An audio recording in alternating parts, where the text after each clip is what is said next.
I'm excited today to have the gift of God of communication with us, Patrick Donadio. Very nice. And he just told me that his last name means gift of God. So I thought that would be an appropriate way to introduce you. It's pretty high honor. I feel a lot of pressure now to deliver with that introduction. That's kind of the point.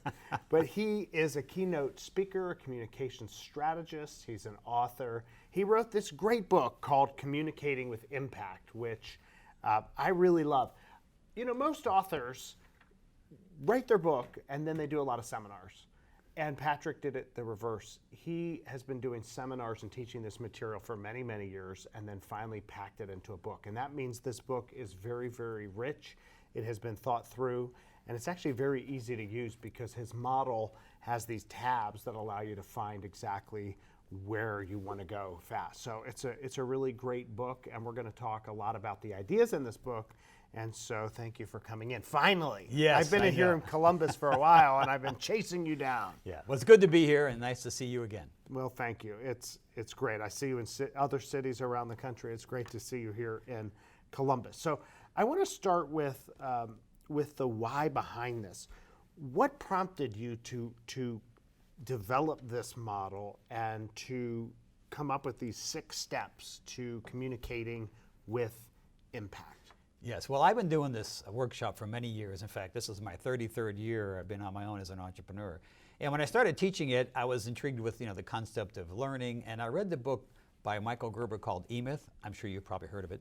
I have. And in there, he talks about the importance of thinking about your business as a franchise. And you should systematize things. And I was trying to figure out how to really grow my business. But at the same time, I thought, that makes a lot of sense because when you have a process, you get a better result. So I thought, how can I actually maybe take what I'm teaching in communication skills and maybe make it a process? So over the next 3 to 5 years, I kind of began to identify what are the key components, and over time came up with the IMPACT acronym and the model. Well, there are 6 steps to it. So Yes. What are the 6 steps? Well, the first step is the intention, and that is the first step of the process is to think about why am I having the conversation. The M is for the message and the method. So once you know the intention, right, what do you want to say and what's the best way to say it? The P is the person, so how do I personalize this message to the receiver, whether it's going to be face-to-face on a phone or even in email. That's the IMP part. I call that the IM planning also, because that's kind of the planning content. Then the ACT is actually planning the delivery, so A is activate. So how do you stay engaged? How do you activate the receiver? And how do you stay activated? The C is clarify, so how do you make sure the message you sent is the same message that they received? And then the T, I call that the secret sauce. The T is transform. How do you make sure that you transform your words into actions and the actions into results? So that's the impact process. It's pretty simple to remember. Just remember the word impact. It is simple to remember, and yet as you delve into each one of these, the nuances and the things beneath them are they're much deeper than it appears at first in this model. And so is there one part of this that's easier to forget? Ironically, the first step is the easiest step to forget. It's called the intention. And so many times, I think because we're impatient, we're all busy, we just start communicating. And the first step basically says, take a few moments and think before you speak. And so that's the step that's probably the easiest step and the one that I see most people forget.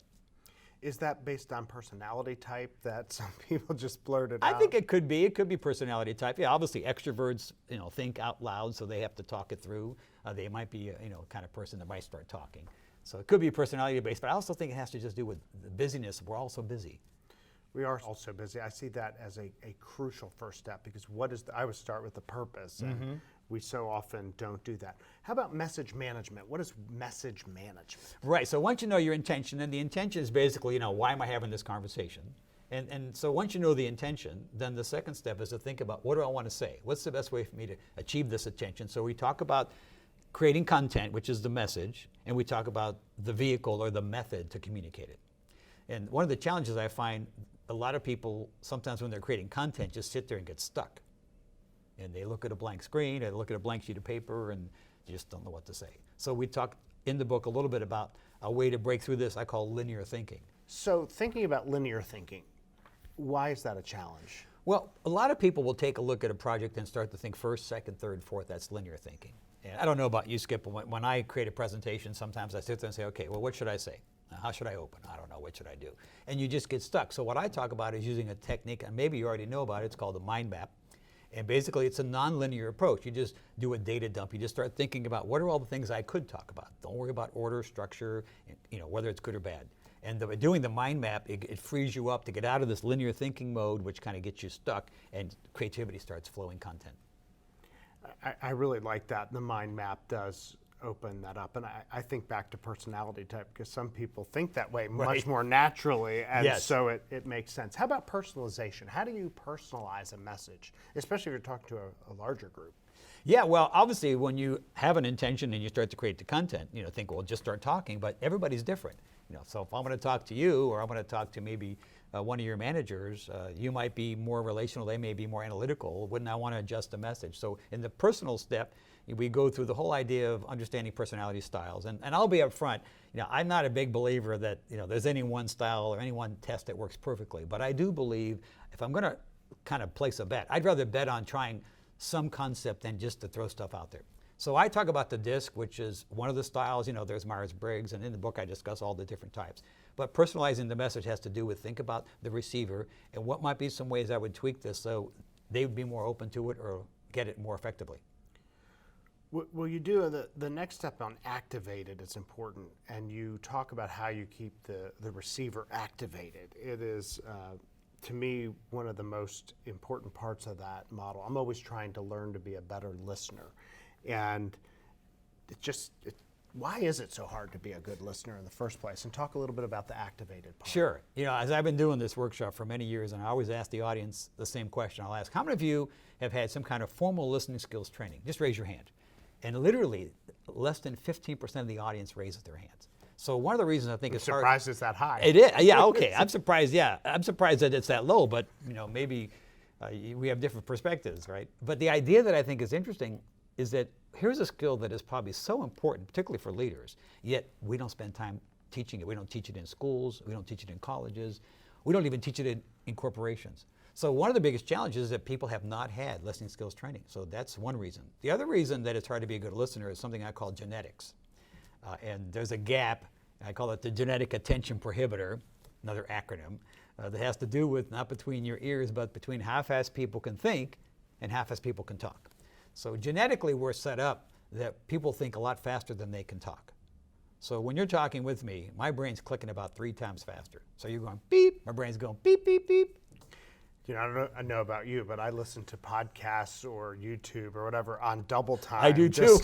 Just to keep it going. Otherwise, I fall asleep. No, I do the same thing. And then when I meet people and they're talking normal, I'm thinking, wait, I've heard you for so long and you talk much faster than that. Yeah, you're not a munchkin. Yeah, you're really not.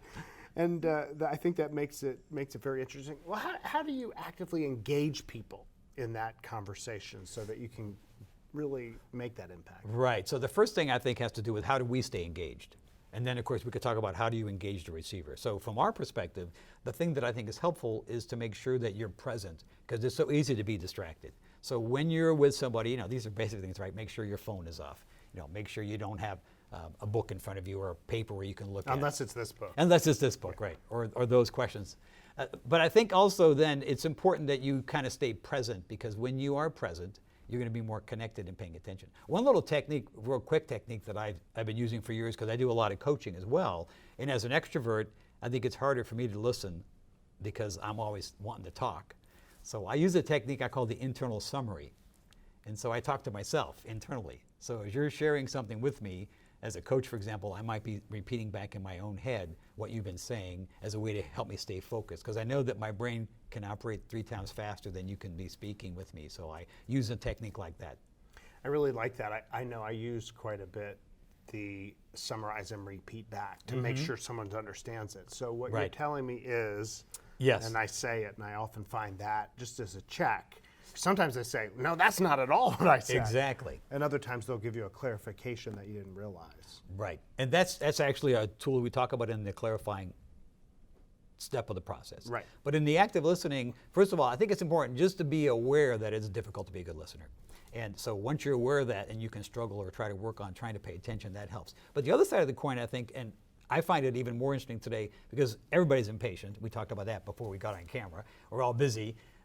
People today are so impatient that when you're communicating with them, you have to actually find ways to keep their attention. Now, this is true in conversations, but it's also true when you're making presentations. Absolutely true. Well, the very last part of this formula is transform. And it's the one you said. People sometimes, it's kind of out there, transform, but it's the one that has such meaning to organizations and to people, because it's not just talking, but taking action. So talk about the two types of transformation that you cover in the book. Yeah, well, when I started the process, I actually didn't have the T-step that was transform. I had the T-step that was thank you. And it was like, oh, that sounds really nice, close with a thank you.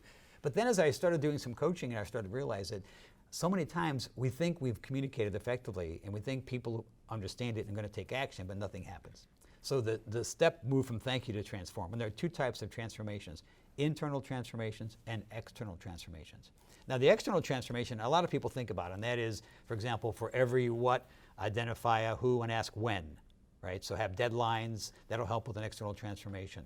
Making sure you have a follow-up check-in call or meeting, making sure somebody is assigned to the task. And those are things I think people know about. But the internal transformation is one that I think is a little bit different that most people don't think about. And that is, what's going on inside the mind of the receiver as you're communicating with them? What are their beliefs or their mindset that might actually either help them or hinder them from moving forward?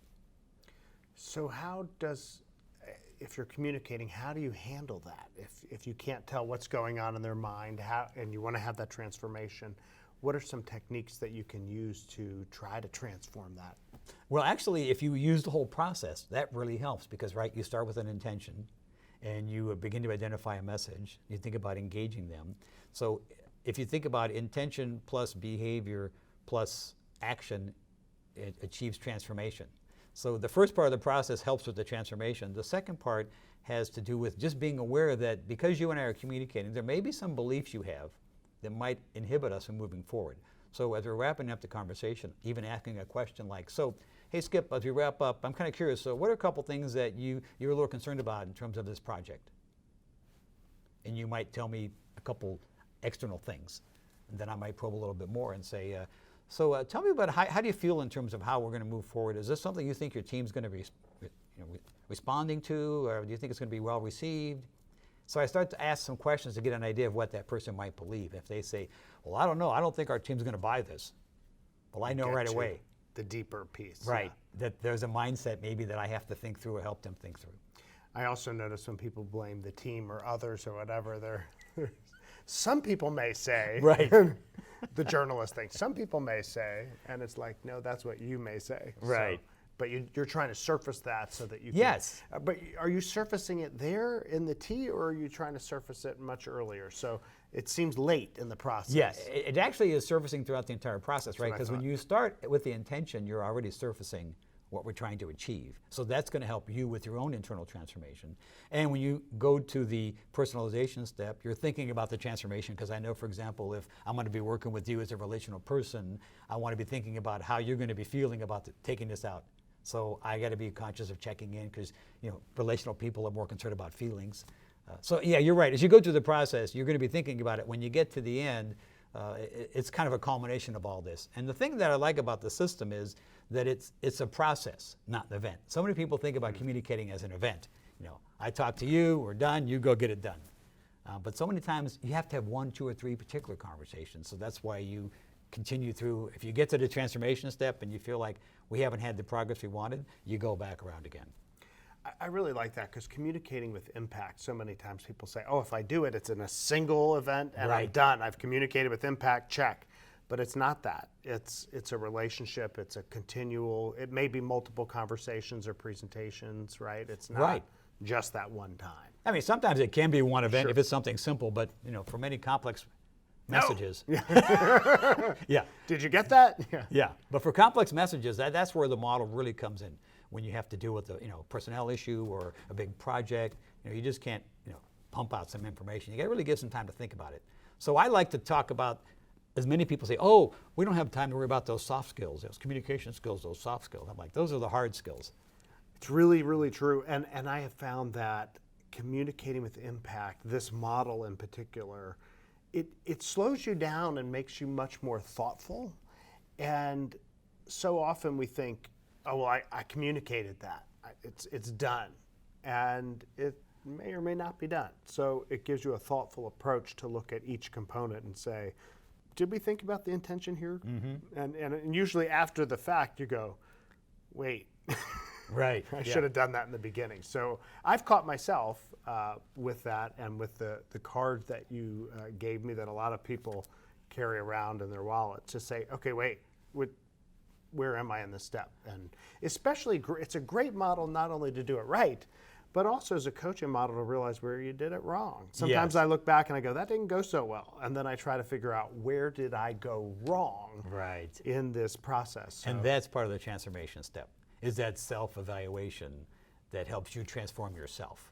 it's really, really good. Yeah. Well, I appreciate you sharing communicating with impact with us, because it is a terrific model. And there's not many like this that really give you that model and process that you can follow formulaically and go, oh, I'm always missing that. And I think in particular, intention's one that we miss because we think, well, we don't need to do that. We just know it. Right. And that misses it. So I appreciate that. So thank you very much. You're for welcome. sharing Good to it. see you again. Thanks.